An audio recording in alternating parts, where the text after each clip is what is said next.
bear. 2 years ago, we had a giraffe that was stretching its neck. And last year, we had a chimpanzee bongos climbing a tree.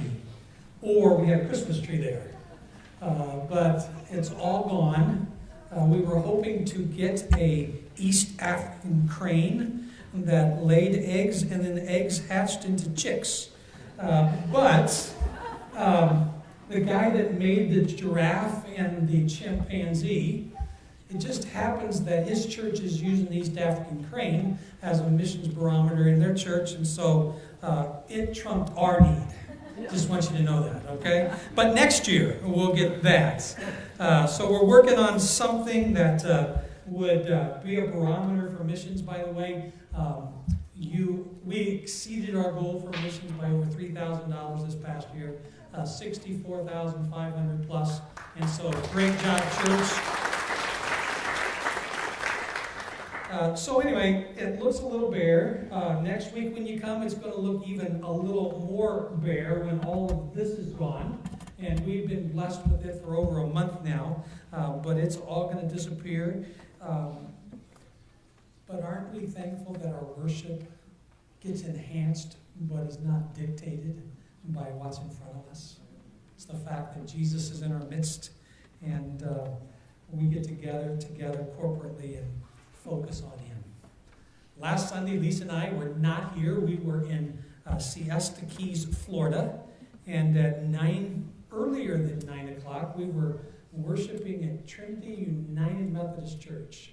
In fact, we got there 15 minutes before 9. We went to the contemporary service. We were the first people in the church other than the worship team that was practicing. And so that was a little interesting. Church started and we looked around and we were the youngest people at the contemporary service, which was a little bit interesting as well. And one of the guys that was on the worship team came up and talked to us, and he was a pastor's kid, had a great experience being a pastor's kid. Lisa shared her experience, and then he said, and our senior pastor is off today. And I said, well, I understand what that's like, because I'm a pastor and I'm off today as well. So, but it was good worshiping there. I know we left you in good hands here with Pastor Jason sharing the word with you. But it's good to be back. And I want you to imagine this morning that you are a contestant on the $10,000 pyramid game show. How many of you seen it? Okay, you know the game show then, all right? And you are one of the two contestants. You've already won the preliminary round, and now you are in the winner's circle playing against the clock. And you're doing pretty well. You have turned all the triangles over except one. You have chosen to be the one receiving the clues, not giving the clues.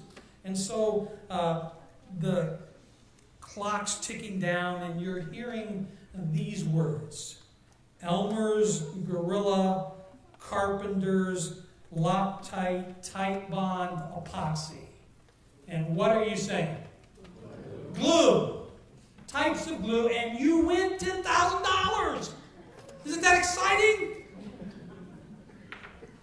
Glue is defined as an adhesive substance used for sticking objects or materials together.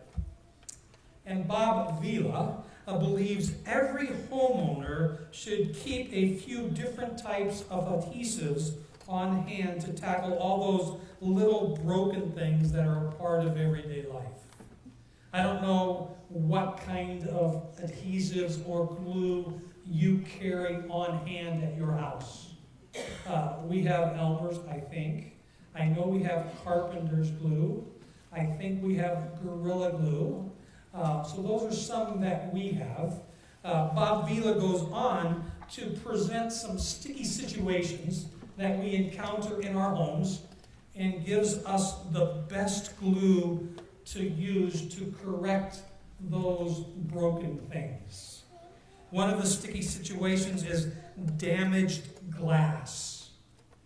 And he said the best glue to fix damaged glass is clear epoxy. Any repair larger than a small chip that you can fix with a drop of super glue requires a high-quality clear epoxy. Sticky situation number 2, broken ceramics. You knock the handle off of your favorite coffee mug, or you're trying to reassemble grandma's treasured vase. What do you use? He said 2-part epoxy. I would say take it to Mary Poppins' relative. And if you've seen the movie Mary Poppins Returns, you understand what I'm talking about. Sticky situation number 3, a wall tile comes off of your bathroom or the backsplash in your kitchen. Best glue, either mastic or a thin-set mortar. And he says, make sure you look at what was already used and use that. Don't try to mix a different type of glue with what's already there. Or then you have this rickety piece of furniture. You know, that chair that's wobbling and you don't want anybody to sit on it because you don't know whether their sitting on it is going to cause it to collapse. And then what an embarrassment to that person and to you as well. He says use wood glue, the yellow brother to school glue. And then there's that loose laminate. It's that edging on your kitchen cabinet.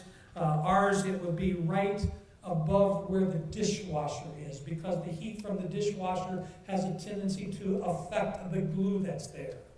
And so contact cement is used for that. Or those small breaks and little knickknacks.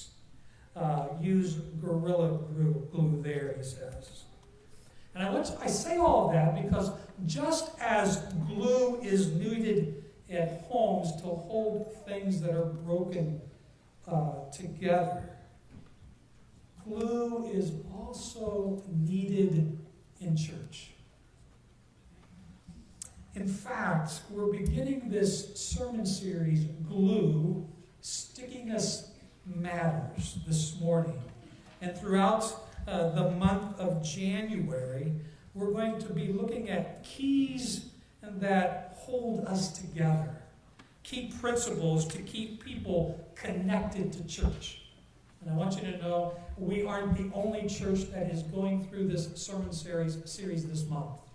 My friend Chet Martin at the Light and Life Church in Avon, my friend Dave Nicholson at the Ritter Avenue Church on the east side of Indy. We've met, we've planned this sermon series together. Their graphics look a little different than mine. Their content might look a little different, but the themes are the same. And so we're preaching these together, and it'll be interesting to get the feedback from my 2 pastors' friends.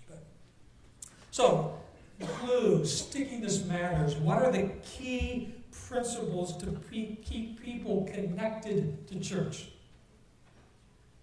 And I'm going to ask you the question, what would make your list of keys that keep people connected to church? It's okay for you to talk in church now. What would be on your list of key components? Okay, people. What else? Communication. What else? Friendship. Bonding. Desire. Okay. Anything else? God. Okay. Shared experiences. Okay. Hopefully Jesus. Mission and purpose is one of, the keys that made my list. There's a guy by the name of Larry Osborne. He pastors North Coast Church in San Diego, California. He's also written a book entitled, Sticky Church. And this is what he writes in his book. A sticky church is a church where people stick or stay together because they immediately become convinced and unified around the church's vision. People come for a lot of different reasons, but one of the reasons that he discovered that caused people to stay together in his particular church was because of mission and purpose that they could buy into and get excited about. Then there's this guy named Kerry Newhoff. He pastors up in Canada, big mega church. He has shifted his focus. He's kind of handed off his preaching duty just to somebody else, and he's writing blogs and doing leadership stuff. And he wrote this blog entitled 7 Things Every Leader Should Know About Working with Millennials.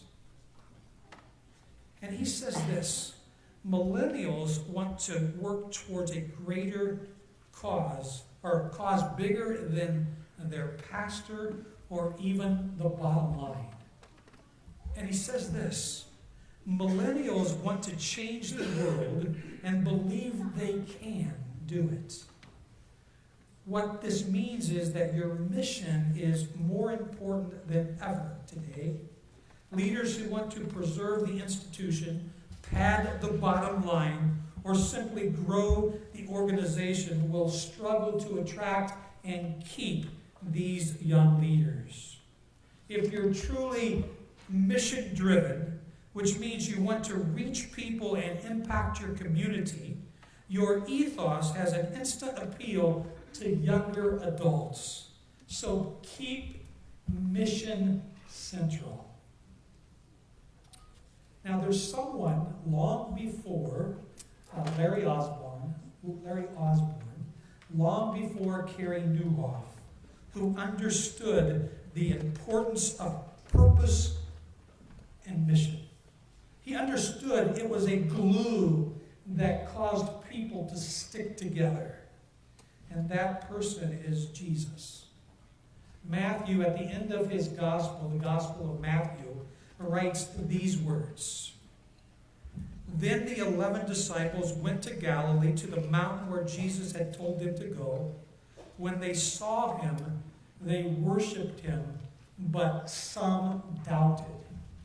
In other words, there were some people that had listened to Jesus' stories, watched his ministry, saw him go to the cross, heard the stories of him being arisen from the dead, and they were together, but some had questions, some had doubts, some just didn't know if they wanted to be all in.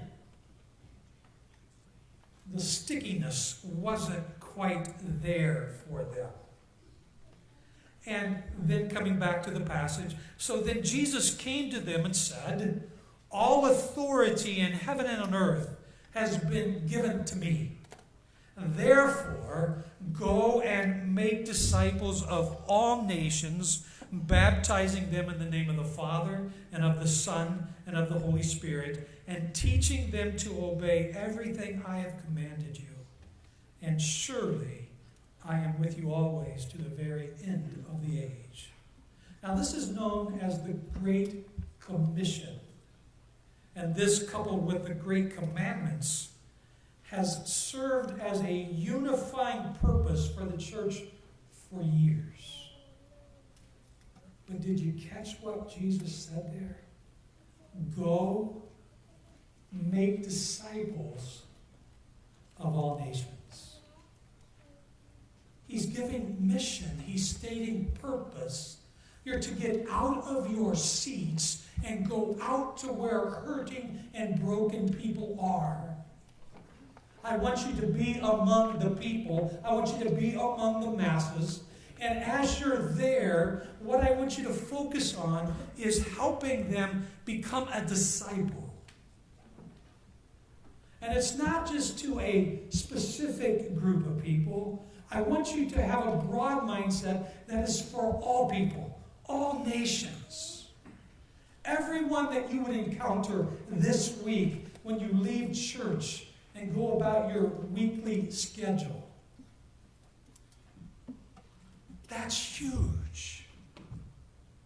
And then he goes on to add to that, and he wants us to be very clear on what he's talking about. So I think with this making disciple piece, he's wanting us to know that in his mind that involves baptizing people or helping them come to faith in Jesus Christ. It's teaching them, but it's not only just teaching so they have content. They have head knowledge. They can tell you the stories, the people involved in what happened. But he's saying, I want you to teach them in a way that there's practical application to where they live. That's what's involved here. And Jesus understands that this is a big task. It's a tough mission. And it would be easy to get discouraged, but he says, no, you don't need to do that. Because as big as this task is, I want you to know that you don't go alone. I am with you. And I will never leave you. But I'm with you to the very end of the age. And it's interesting that you can track this particular purpose, this particular mission, through the book of Acts and through the rest of the New Testament. In fact, I would just encourage you that if you've never done that, we always read through the scriptures, and we have something that we're looking through as we look for it, read through it, it pops. So, for instance, say you're going to read through the New Testament this year and you're going to look at the theme of love. Or you're going to look at the theme of, service. But if you would look through the book of Acts and through the entire New Testament through the lens of discipleship, of making disciples, it's interesting what pops from that. You look at the Apostle Paul, and he went into locations and he helped people connect with Jesus, and then he left, but he didn't just want to baptize them, helping them connect with Jesus. He also focused on making disciples, and so he would write letters. And in those letters, he would teach, and the practical application of the teaching was what was important to him. So in James, we see James focused on the tongue. You see Paul to the people of Corinth talk about giving. And all of that was tied into making disciples. For instance, let me just give you a window of what I'm talking about. If we look at the book of Acts, and in Acts chapter 3, there's this story of the healing of the crippled beggar. Remember, Peter and John are coming into this location, and they see this guy who's crippled and he's begging. And their eyes meet, and Peter says to him, silver or gold I don't have, but let me give you what I do have. Let me give you Jesus. And he's the one that can heal your crippled foot.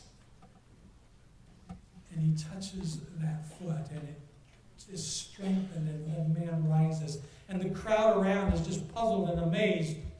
And at that moment, Peter says to the crowd, repent then and turn to God, so that your sins may be wiped out, the times of refreshing may come from the Lord, and that he may send the Christ who has been appointed for you, even Jesus.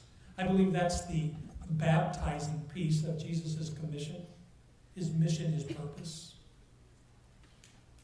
You've got to come to a relationship with Jesus where you acknowledge your sin and acknowledge he's the solution to that sin. And that is what's happening here. Then you jump ahead to Acts chapter 15.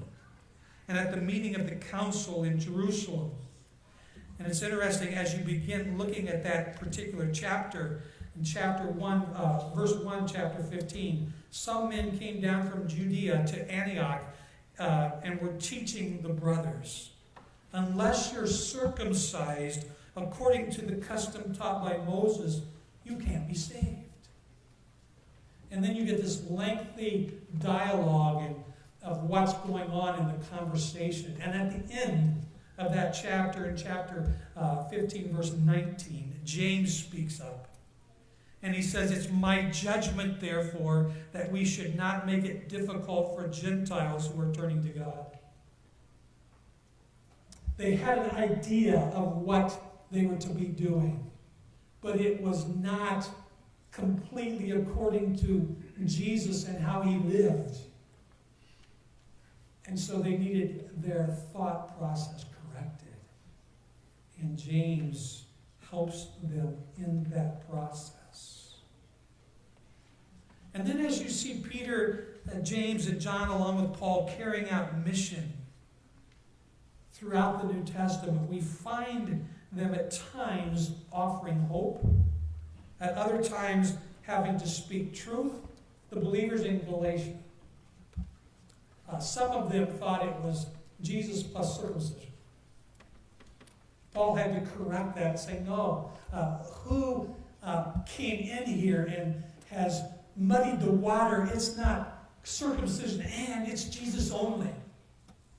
And so there needed to be this truth spoken, always extending love and often pointing people to a life far more abundant than they thought possible. That was taking place with the leaders that Jesus had commissioned and those that he'd raised up after. And so as we kick off this year with this series and focus this morning specifically on mission, I want to remind you of what our mission here at the Bedford Free Methodist Church is. Yes, it's love God, make disciples, or love God, love people, make disciples, but we have honed that down to change lives, changing lives, offering hope and truth and love and life in Jesus Christ. And we need to understand that in order for us to be agents of change in other people's lives, it has had to be a part of our lives, that our lives have been changed. We've been transformed by the love of Jesus Christ, his blood shed on the cross, and that we are different people today because of what he did way back then, that we accepted, acted on, and incorporated into our lives. There's no way we can change another person's life if we first haven't experienced life change ourselves. And once that takes place, well, then we strive to be hope dealers and truth tellers and love donors and life givers. And we acknowledge that we can't do it in ourselves. It's a supernatural work of God where his Spirit is at work in us and working through us to impact others for the kingdom. And Paul reminds us that every believer is to be on mission.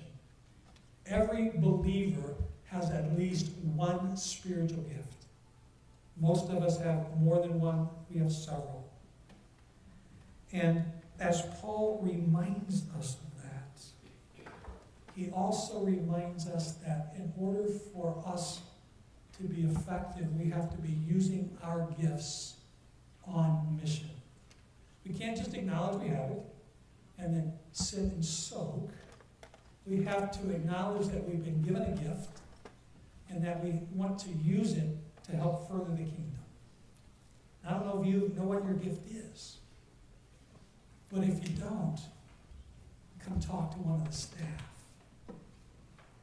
We want to help you find out your niche, your role in this big picture of mission and purpose.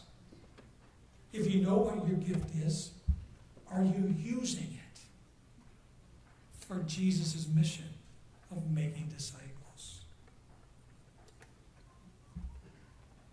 God has wired each of us different. He's given us different gifts, but different passions as well as different personality styles. Some people are task-oriented, some people are people-oriented. Some people, they just love to be around people and they get energized. Other people, when they're around people, they get drained. And so we need to understand how we're wired and then say, God, this is how you made me. Now use me in your mission. And so let me give you some examples. If your passion is kids, it's obvious because kids just attract to you. And so if that's you this morning, and you know how God has gifted you, then see Pastor Katie if you're not already working with kids. Because she's on mission to change lives. And she needs people to come alongside her to do that and join hands with her. Some, she's already got a great team in place, but there's always more that can be done, and she would welcome that. The same with Pastor Jason, and the fact of what he's doing with teens. But if you have a passion for teens, and you are a believer and either know you're gifted or want to know what that gift is, he has a place of service for you so that you can be on mission. If your passion is worship, I said this earlier, we call Amy a staff, Pastor Amy, not just music director, and she kind of gives us the look all the time when we do that, but we view her in that role. And if that's your passion, put that with your giftedness and see her so that you can be involved in mission of what God's doing as he's writing his story here. If you have a passion for the elderly, see Pastor Ronnie. If you have a passion for those who are deeply affected and hurt, and affected by a hurt habit or a hang-up, Pastor Scott would love to talk to you. There's a lot of good stuff going on with Celebrate Recovery. And it's about changed lives, changing lives. And maybe you would say, well, Pastor, I really don't think I'm cut out to work with kids or teens or even music. That's not my thing. God's given you a passion for something. And it could be something outside of church. It could be something that God would want us as a church to start that we haven't started yet because the resources haven't been here. But what I know is this, that mission and purpose and vision can unite us. And it can write a bigger story than already has been written. And God wants you to be a part of this purpose, this mission. Mission is a glue that holds us together. It's a glue that will keep us together. And as we rally together around mission, we're going to hear stories of life change. And I've asked Scott to come and share one with you. We had hoped to have this young man with us, but that didn't work out. But Scott still has the story to share. Thank you, Mike. October 22nd, I heard Brenda say, Scott, there's someone here to see you. And so I went and looked, and sure enough, I recognized the young man, someone that had been involved in our youth group years ago. And he came saying he was ready to change, that he came to a point in his life that he was sick and tired of being sick and tired. He was ready to change. And so we went over to the library and started talked about addiction, talked about changing people, places, and things, talked about surrender, talked about the transformative power of Jesus Christ. And his hope journey began at that point. I said we had some resources in the office that I wanted to give him, a recovery devotional sampler, invited him to celebrate recovery that night, which he did come to later. But at that point, I said, we need to make a plan. You've been 24 hours of sobriety. Let's make a plan, and that you'll stay safe for the next 24 hours.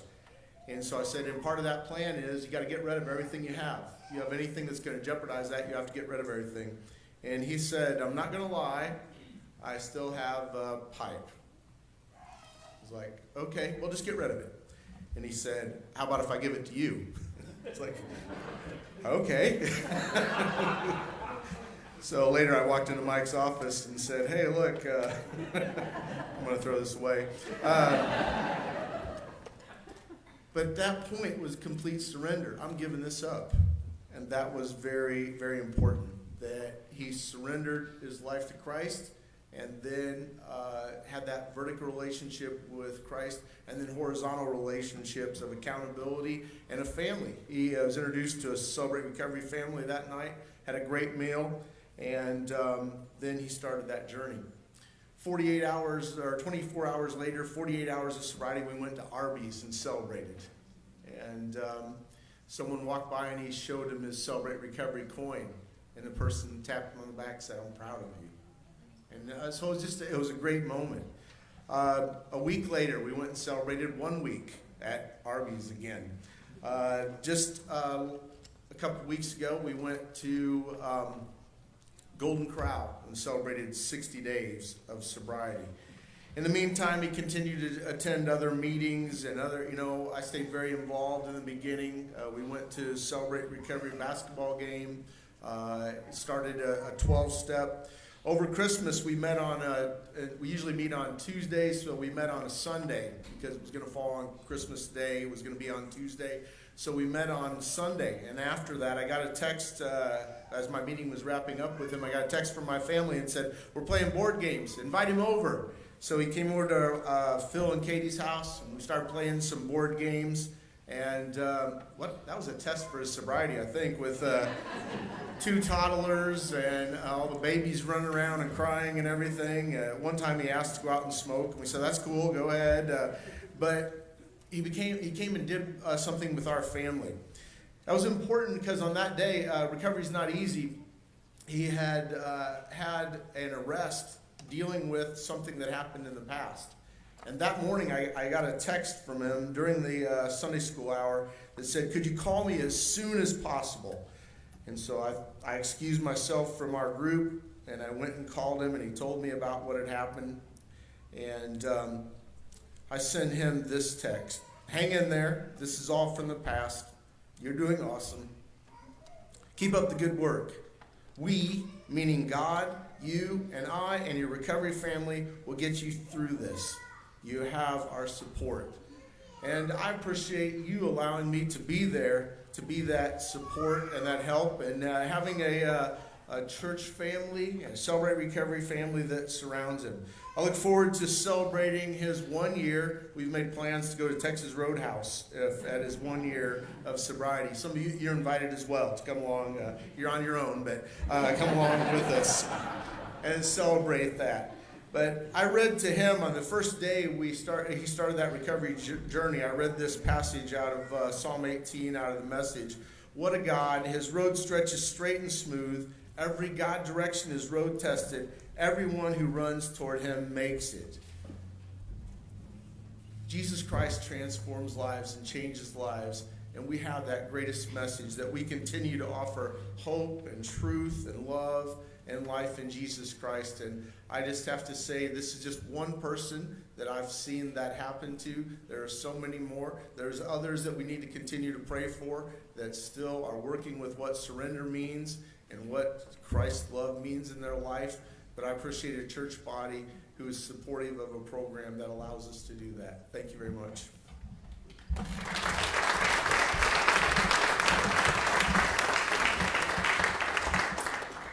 Just one story, but it points to purpose, mission. Pastor Katie could tell stories of her area of ministry. Pastor Jason could as well.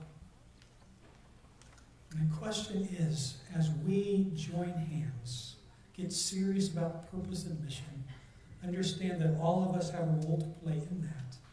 These stories can be reoccurring stories with different names, different situations, but how we're impacting kingdom and changing lives. And so it is glue that can hold us together and give us something to focus energy, purpose, and strength around. And so those that are helping with communion, you can go get ready right now, because I want you to understand this. As we celebrate communion this morning, there's one individual that understood purpose more than we will ever, and lived it out more effectively than we will ever do that. And that's Jesus. He stepped out of heaven, came to earth. He came on mission. He came with a purpose. He didn't come just to be born in a stable so that story could be told. He even though that's an important story. But that story leads to a greater story of him going to a cross and dying there for you and I. And he knew his mission. He didn't deter from that mission. He knew it would cost him, but he considered the cost and went forward. So we're going to ask those that are helping with communion, come in now. And as you take communion this morning, I want you to remember purpose and mission, but I want you to also remember the one who lived it out and modeled what we are to do. So I think we're going to get them to come in. I'm motioning for them to come in. We're ready for you.